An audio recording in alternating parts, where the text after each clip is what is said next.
তার মানে ঝুমকি নয়, আমি আসল পরী।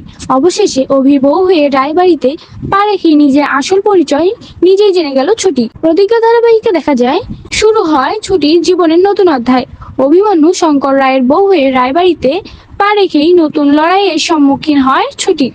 এদিকে তার বাবাকে জেল থেকে ছাড়ানোর লড়াই, অন্যদিকে রায়বাড়িতে অভিমন্যু শঙ্কর রায়ের বউ হয়ে থাকার নাটক। সব মিলিয়ে বেশ দিশাহারা হয়ে যায় ছুটি, কিন্তু ছুটি হাল ছাড়ে না। অভিমন্যু শঙ্কর রায়ের হাত ধরে রায়বাড়িতে ঢোকার পর ছুটির সবকিছুই অন্যরকম মনে হয় এইসব জায়গায় সে আগে কখনো এসেছে। স্বামী না মানতে চাইলেও নিজের অধিকার জোরে ছুটিকে নিয়ে রায়বাড়িতে ঢুকে অভি। অন্যদিকে অভির মা ছুটিকে বরণ করে নেয় ঠিকই, তবে অভির মায়ের কাছেও সবটা অস্পষ্ট লাগে, কারণ অভি তো পরীকেই ভালোবেসে এসেছে। হঠাৎ করে ছুটিকে বিয়ে করে নিল অভি, এটা কি বিশ্বাসযোগ্য? তবে অভির মা ভাবতে থাকে, মেয়েটির মুখের দিকে তাকালে কেমন মায়া হয়, মনে হয় ওর মধ্যে কোনো একটা অসৎ উদ্দেশ্য নেই। কিন্তু ভালোবাসা কি সত্যি আছে ওদের দুজনের মধ্যে? এই ঝুমকি যাকে সবাই পরি বলে ভাবছে, তাকে যেন আমারও পরি মনে হয় না, কিন্তু এই মেয়েটিকে খুব আপন মনে হচ্ছে, খুব চেনা হচ্ছে। এরপরে দেখা যায় অজান্তেই ছুটি বাড়ির চারদিকে দিয়ে ঘুরতে থাকে আর সবকিছু অদ্ভুতভাবে দেখতে থাকে। ভাবতে থাকে, এসব আমি আগেও দেখেছি, মনে হচ্ছে এই চারদিকে আমি ছোটবেলায় খেলাধুলা করেছি। কল্পনায় অনেক কিছু একটু একটু করে আবছা আবছা ভাবতে থাকে ছুটি, যে অভি আর ছুটি ছোটবেলায় খেলা করেছে। ছুটি খুব আপসেট হয়ে যায় এবং ভাবতে থাকে, এসব কি হচ্ছে আমার সাথে, আমি তো কিছুই বুঝতে পারছি না। ঠিক তখনই অভির মা এসে বলে যে, চলো ঘরে চলো, আমার অভি মাকে বউ করে এ বাড়িতে নিয়ে এসেছে, তাই এখন থেকে তোমাকে এই বাড়ির যোগ্য করে তোলার দায়িত্ব আমার। এই বলে ছুটিকে নিয়ে ঘরে যায় অভির মা।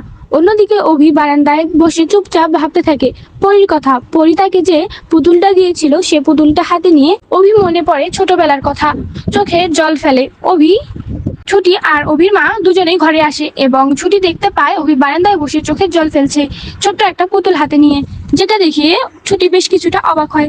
অভির মা ছুটিকে বলে, কি অবাক হচ্ছ?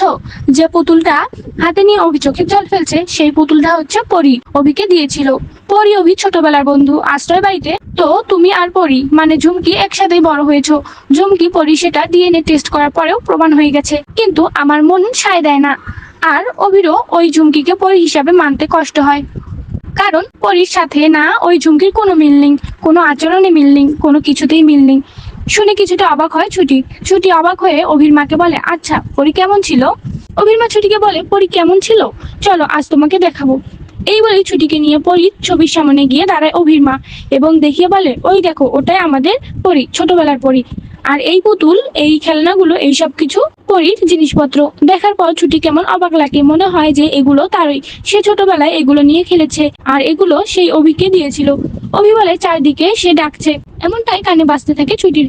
সবকিছু কেমন মনে পড়ে যায় ছুটির এবং ভাবতে থাকে, আমার এসব কি মনে পড়ছে, তবে কি ঝুমকি নয় আমি আসল পরী? নিজের আসল পরিচয় আস্তে আস্তে মনে পড়তে থাকে ছুটির। তো বন্ধুরা, তোমরা এটাই চাও তো এভাবেই যেন ছুটি নিজের আসল পরিচয় জানতে পারে, সব কথা মনে পড়ে যায়? কমেন্টে জানাতে ভুলো না।